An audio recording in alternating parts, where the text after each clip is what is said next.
আজকে রান্না করছি ডিম রান্না করার জন্য ডিমগুলো ভেজে নিচ্ছি।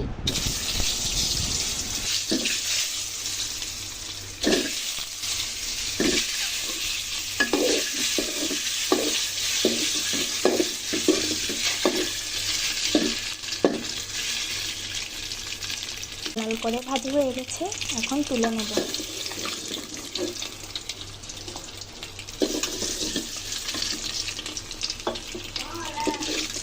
তেল গরম হয়ে গেছে, এখন দিয়ে নেব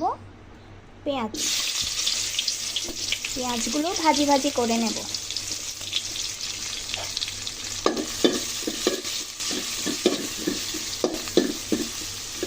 এখন একটি বাটিতে নিয়ে নিচ্ছি স্বাদ মতো হলুদ,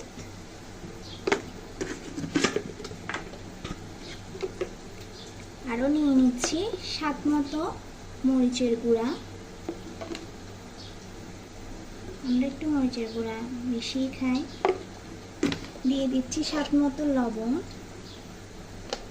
আরও দিয়ে দিচ্ছি স্বাদ মতো জিরা গুঁড়া। এবার একটু জল দিয়ে মিশিয়ে নেব।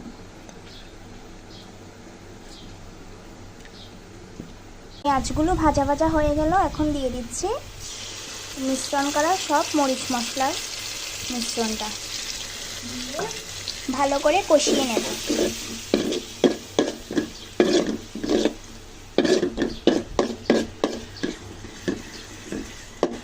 কষানো হয়ে গেছে, তেল উপরে ভেসে উঠেছে, এখন দিয়ে দেব আলু, কুচি করে রাখা আলু।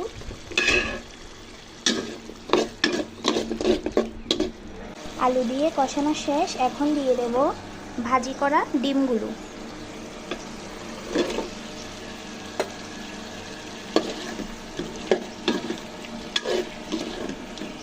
এখন নেড়ে চেড়ে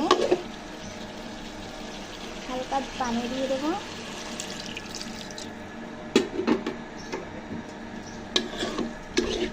এখন সিদ্ধ করে নেব। রান্না হয়ে গেল গরম গরম আলু দিয়ে ডিম।